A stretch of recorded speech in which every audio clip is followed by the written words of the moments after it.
Hey up troops, alyttletontwitch here again with another video, and we've got a bit of a different feel this time. It's not a guide or a tutorial, it's a bit of a conversation and the talk about this plague, this infestation that everyone's talking about in Siege at the minute, the TDM meta. You know what it is? In my opinion, absolute nonsense. Well, it kind of is, and it kind of isn't. The TDM meta has been born because people talk about a TDM meta. At its core, Siege is still Siege. A well-organized 5-stack that put traps down, that put utility down that's going to slow the attackers down, is still going to beat 5 gunners that just run into the building. If you start adapting to their playstyle, and you start taking more Soulless, more Warden, more Oryx, more Vigil, more Caveira, who offer very little other than a couple of impact grenades here and there, you're not going to be able to stop the attackers as you should do, or potentially could do.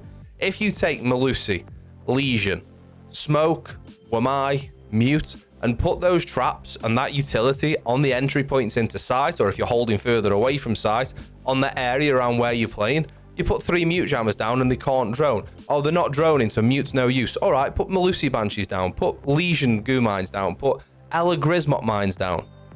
That way, you're going to stop the attackers giving the area of the map that they want to take so quickly. Somebody walks straight through a door, you're on another door, just waiting for them to walk through and hit that Banshee. You hear the Banshee go off, you turn and kill them straight away. Great.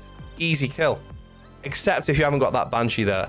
The way the TDM meta has been born, in my opinion, is because people keep talking about it, and people are then playing into it. All right, I'll take more Oryx, I'll take more Vigil. I'm taking more selfish operators that don't give utility to the team. In this video, I'm going to go through a rank match that happened to me last night. I'm going to look at what the defenders took and what the attackers took, and why the game has turned into this sort of TDM fest that everyone keeps talking about. I'm also going to go through a clip from Pox on Loxy's stream, shout out Pox. We'll do that first actually, because this is a classic example of what people are talking about the TDM meta, but it doesn't need to be like this. Siege is still Siege at its core. We need to play more classic Siege. I've talked for a little while here. We're nearly 2 minutes into an intro. There's more talking in this one because it's a topic, it's a talking point, and I'm keen to hear your thoughts as well. But we'll get into the Pox clip, and then we'll talk more about the rank match from last night. Oh, that's enough waffling. Let's get stuck into it. So to go through what I mean about a TDM meta, right? I was watching Pox's stream literally 20 minutes ago, and I saw this clip, and I thought, I'm clipping that, and I'm going to use that as an example to show what I think people think the TDM meta is, okay? Firstly, no shade toward Pox. He's a miles better Siege player than I'll ever be. It makes miles better YouTube videos than I ever will. And he's one of my favorite Siege creators out there. So I know this isn't how he normally plays the game, and he's playing with Ice Cold, and maybe Athena was in the stack, and he plays with all those boys who are quality players, and they know what to do, right? But this is just an example of what people think the TDM meta is and why it's a bad idea. So just have to have a quick look. The quality of the clip's not great, by the way, because it's on VLC Media Player, but bear with me. So you'll see that it's 2 minutes 35 seconds left in the round. So we've had 25 seconds. We've had time to get to the building. It's still a 5v5. We've got Ayana on the roof here. We've got Ash at main door, and we've got Amaru waiting to come into side CEO, Thermite top square with the Zofia, right?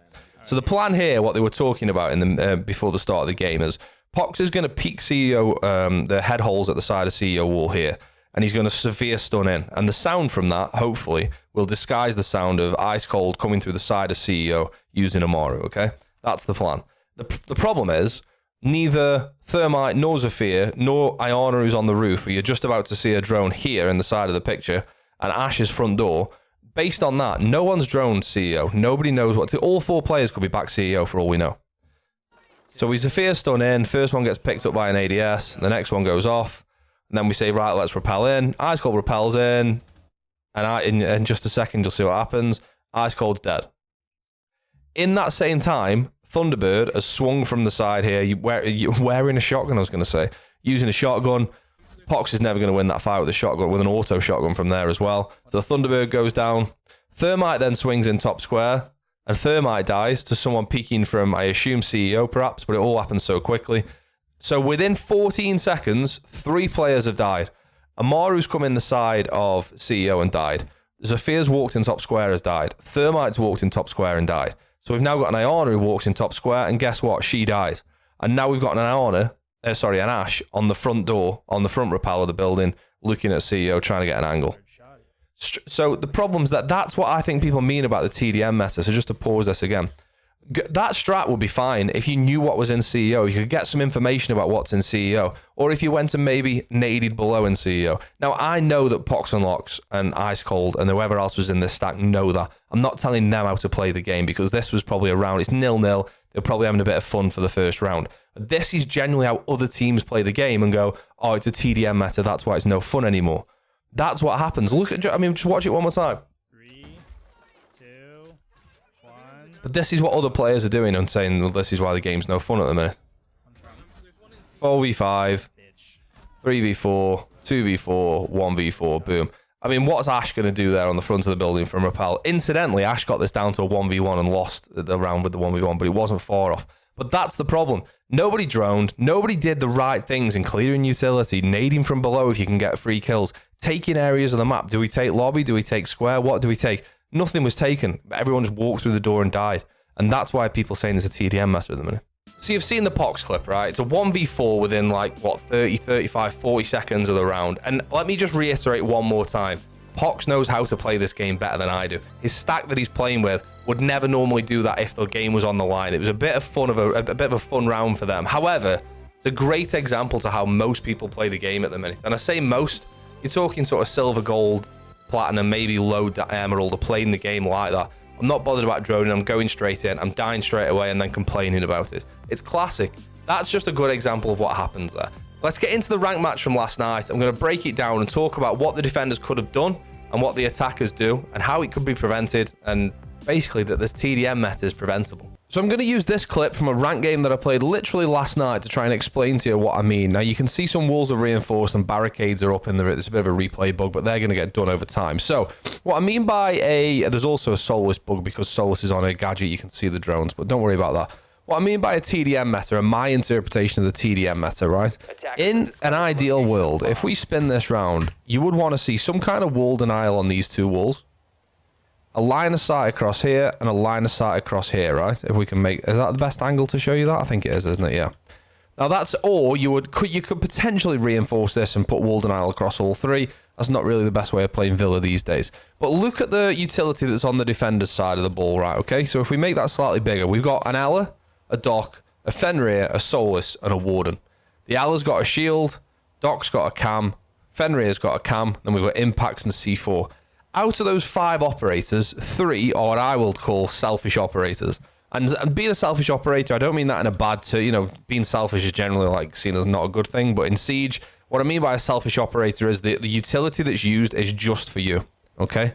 On the attacker side of the fence, we've got Nock, Flores, Bravo, Ash, and Iana. Now, in this circumstance, I would say there was one operator which had selfish utility, and that's Nock. But on the defensive side, Ela has utility that the team can benefit from with the Grismot mines. Fenrir has utility that the team can benefit from with the FNAT mines.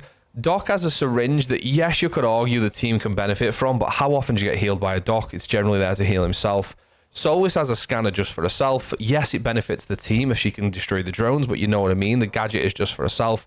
Warden, the gadget's just for himself. How often do you see Warden, Solus, and maybe not Doc these days, but maybe replace that with like a Vigil or even probably an Oryx these days? A lot of the defenders there have got gadgets that are solely for themselves to benefit from. Yes, it benefits the team if they get killed, but that gadget is only for them. Now, Fenrir obviously the team will benefit from the FNATs, and Ela the team will benefit from the audio of the Grismots. Now, think about what the attackers here have got to clear. So if the attackers want to attack through Master Bedroom, or if the attackers want to attack from Red Stairs and want to jump in Wolf, or want to push from Study Side to take Games and Aviator and Games and push over that way, what have we got to clear in terms of utility? Well, they've got to clear 3 FNAT mines that are active and 2 Grismot mines. That's it. 5 bits of utility that they've got to clear, and a couple of bulletproof cams and a C4 maybe. That's all they've got to clear. Now, you exchange that Doc and you exchange that Warden or that Solus for a Mute and a Mozzie, or for a Castle and a Cade, or someone that brings more, a Wamai or a Jaeger, someone that brings more utility. The challenge for the attackers to destroy or to get through the defender's defense, if you know what I mean, is a lot more difficult. So let's just see how this plays out. So if we look from the attacker's perspective on the outside, and bear in mind, I'm not very good at observing, but we're going to try and talk through this as best I can. We've got the Iona, the Knock. I can't tell who that is. Flores, maybe? Flores Elite. Spawn that side. We've then got... I'll tell you what's easier. I can just click on each one. Or apparently I can't. That isn't working for some reason. Anyway, if I click on Knock and then press C, that I was in the drone. Is that? Oh, it's because we're in the prep phase, you donkey, that's why. Wait till we get out the prep phase, Andy, you absolute pensioner. Right, so the prep phase is going to be over. So, just before we get into the game then, not a bad setup, right? The 2 reinforcements there.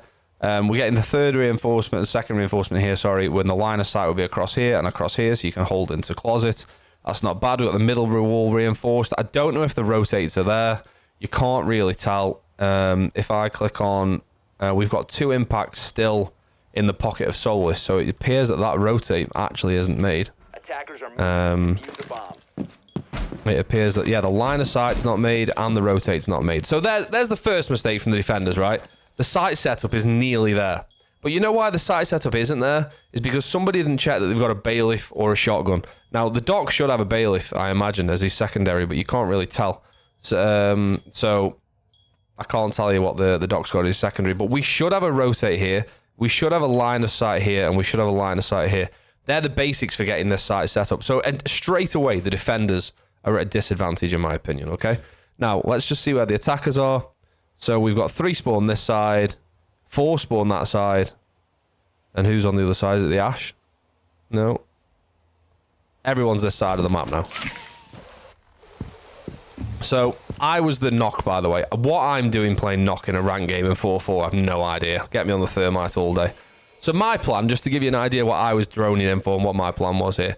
My plan here is to drone into laundry and then nade from below, because I'm expecting, if I can go up a floor, I'm expecting somebody to be playing these head holes here. So these head holes look through this wall as well into closets and also hold this window. But you're usually going to have a player around here, okay? So if you go down a floor, if you can nade from below this area here up onto this floor here, this is actually a pretty cool way of showing the vertical. From there, below is here, right? That is going to be bang on where somebody's playing on this wall here. Okay, so nade to the side of Tetris, boom, up there. If no one ever knew that, by the way, this area in the middle of dining room is called Tetris, because it looks like a Tetris piece. Pretty cool.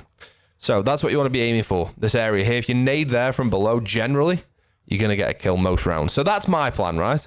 The rest of the team, we've got me outside there. We've got Flores, who's rappelling up to the roof. Bravo, who's watching Study, going up to outside Master Belk.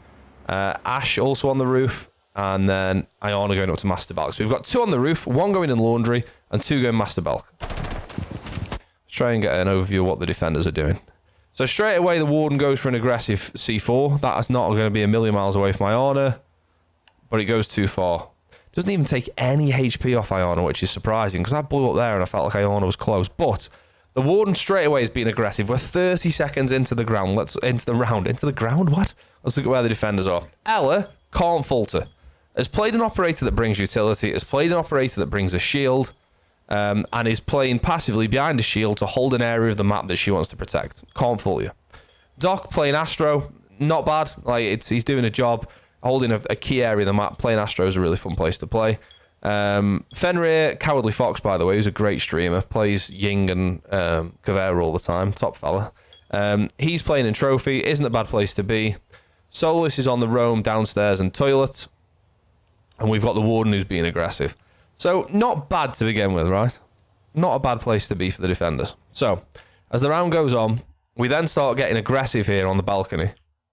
Iona's peeking the balcony. That Warden's gone. Iona's droning in. We've then got the Knock. What a player the Knock is, by the way. That's me. Who's then going to go into laundry and hope to try and just double check the drone, try and get that nade from below that I mentioned. 2 of them on the roof using drones. Then we've got Ash over on Wolf window. Okay. Now the reason I'm using this round is this round was over pretty quickly, right? So first things first, and if I can just go back 5 seconds, and I pray that this replay doesn't cock up. Bomb located by attackers. First things first, right, we've got Iona, who knows, because she's just been on a drone, she knows this Ela is behind this shield, right? And using that drone, which will be somewhere in master, although the drone's probably just been destroyed, which is why I was peeking this way, that Iona now knows that there's no utility on this door other than the shield. So firstly, if you want to get rid of the shield, just grenade it, because you don't have to worry about an ADS, you don't have to worry about a WMI or a rune gate on the door. So that shield's going to go, right? Also, you've got the benefit of knowing the Ala's probably playing behind the shield, and you're going to get a nade kill. So the nade comes in, explodes right on Ala's face, and it's good night, Vienna. Replace that dock for a Jaeger or a WMI, and the Ala survives that round, right? So we're down to a 5v4. We've got 45 seconds gone in the round. Flores is now clearing utility in bathroom. Doc's now gone from Astro onto the head holes, which is where I want to be grenading from below. We've then got the Fenrir just holding a super passive angle under the door. The Solus is roaming around in library living room below, I think that is. On the wrong side of the map, or well, depends where they're coming in from, but then we've got Warden, who's been super aggressive still around. I mean, that Iona has to kill this Warden here. So that's the bathroom gone. Warden again getting super aggressive, now holding an angle that's probably not favourable. And you're already down a man here, by the way. I sound boring when I say this, but I say this all the time. If you're the defender, attackers have got to come to you. Warden doesn't need to hold that angle in a 4v5. Also, if we can see Warden's POV here, there's a Fenrir gadget, active Fenrir gadget, that's above him on the... Sorry, not a Fenrir gadget, a Grismot that's above him on the window. So as soon as Iona jumps in here, you're going to see that, you're going to hear that Grismot go off. You know she's there, then you can peek. Instead, we're holding an angle. Not a good decision, in my opinion. Warden now, that grenade would have killed the Warden there. Warden hears the nade go off. Here's the Grismot go off. Iona's in bathroom and kills the Warden again. Not the best decision from the Warden. If he'd have just held that passive angle, here's the Grismot go and then peeks rather than sprinting over. Again, there's another bit of utility at the top of Astro there. I can't tell what that is. Warden's had a stinker there. He's dead. Iona now just pushing straight in as Ionas do. Into Astro. Nobody's in Astro now. Doc was in Astro, but this is how the beauty of Siege, right? The Ela died, so the Docs had to come from Astro to cover this area because no one's on this anymore. The Warden was in Astro, but he then went to play aggressive on the bathroom window. He's now dead. So we've now got 3 defenders. You've got Fenrir on his own in Trophy. You've got Doc on his own in Statue, and you've got Solus on the other end of the map, probably coming up main, I imagine, somewhere. Was below, is now Solus? Oh, coming up red. Solus is now. So Solus is now top red. The Iona's walked all the way around from bathroom and has now smoked the Doc. Iona then smokes the Fenrir in Trophy. The last person alive, Solus is top red. This is me coming up here, and just before I can get the kill, which is really annoying. Where am I here? Watch my... I don't get the kill. It's 5 versus 0. Game's over. 5-4 overtime. Job done. So, just to reiterate the reason why I've gone through this, and it's been a long one. In summary, the reason that the game is now a TDM meta, or what people think is a TDM meta, is because defenders don't bring the operators, which make things difficult for the attackers. What has Iona had to deal with coming into the site there? There was no ADSs to capture the nades. There was one Grismot mine that she had to walk through, and you could argue that Warden should probably get the kill whilst Iona's stunned. But there's no barbed wire on the door here. Where are the Fenrir gadgets? I don't know. No one's holding Astro to then stop people coming into bathroom. One of the reasons you probably don't want to hold Astro is because there's nothing on Astro stairs to know if someone's coming up there. It's just, it's first, and also the site wasn't set up correctly. So it's really poor operator selection from the defenders. Really poor site setup. Eventually you can see the rotates did get made. The Doc must have done those. But the line of sight's been made here, but not here. Must have been made late. But you can see the round is over in, let's just go back 5 seconds. Bombs from being defused by attackers. We'll look at the timer. The round is over in 1 minute and 47 seconds, or just slightly longer than that. Attackers are moving to defuse a bomb. It's going to be about 1 minute 42 seconds when this poor Solus here is dead. So the round has lasted, what, a minute and 20 seconds? And we've got 5 kills. Yes, one person's got a 4K and got nuclear there, but that could have been prevented. So you see from that clip, right, you've got the Ela and you've got the Fenrir that are giving something to the team, that are stopping the attackers taking what they want for free. And then you've got the Doc, you've got the Solus, and you've got the Warden that don't really give you a great deal in terms of team utility. Yes, they're great. I mean, Solus and Warden are some of the best operators out there at the minute for the way the game's being played, but that's the problem. If you were to take the Jaeger, The Ela doesn't die on the shield. If you were to take the Legion, the Iona doesn't just walk through a bathroom and into Astro because there's goo mines on Astro door and you get that sound command that someone's there. When you don't take the utility and you play into this TDM meta, that's when you start to lose the games. Play your basic Siege, go back to your basic operators, take what you need to take to make life difficult for the opponents. This TDM meta doesn't exist. So just to be on to the flip side of that operator selection on the defense I've just seen, look at our first round, right? We had Mute, we had Melusi, we had Smoke, we had Valkyrie and Frost. Every single one of those operators offers a chunk to the team. Melusi gives you the information. Mute stops drones coming through the door or can play wall denial, obviously. Smoke gives you that area denial. Valk gives you 3 cameras wherever you want them, free information, and 3 potential traps plus the site setup and a shield from Frost. This is a great composition for this site, and that's why it makes it difficult for the attackers to get to where they need to be. They've got to clear the areas. It's not just a case of playing a Warden, an Oryx, a Soulless, and just walking through the map where you want to go. You can't drone because of the Mute jammers. You can't just walk into Study because of the Melusi. If you do walk into Study, you're going to get smoked, and there's a camera in there to watch what you're doing, and you better look down when you jump through the window. It's a great composition compared to what was on round 9, what I just went through there. And this is how you can stop the TDM meta, or what people are calling the TDM meta. Once again, 5 organized players will always beat 5 run and gun players. If you make those little traps and those little puzzles for the attackers to solve, it makes it more difficult for them and you'll win more rounds. It's as simple as that. It's been a bit of a different video, right? I've done a bit more sort of talking at you than showing you games. And it's just something that I feel is not close to the heart, but it's just like everyone talking about a TDM. It's not like, go and watch a comp game, go and watch a Pro League game. It's nothing like what you're seeing in ranked at the minute. There's such a disparity. I know ranked and competitive are very rarely similar, but at least the game was somewhat similar in terms of a parallel, but they were quite far apart. Not even on a parallel anymore. But that's because of the way people are thinking. Do me a favor, right? If you're in a 5 stack or you're playing ranked tonight, do what I've just said. Go back to basics, set up your traps, make the castle barricades, make the rotates lines of sight that the attackers don't want to see. And if you're on attack, make sure you drone. Make sure you take advantage of grenades from below and all that other good stuff.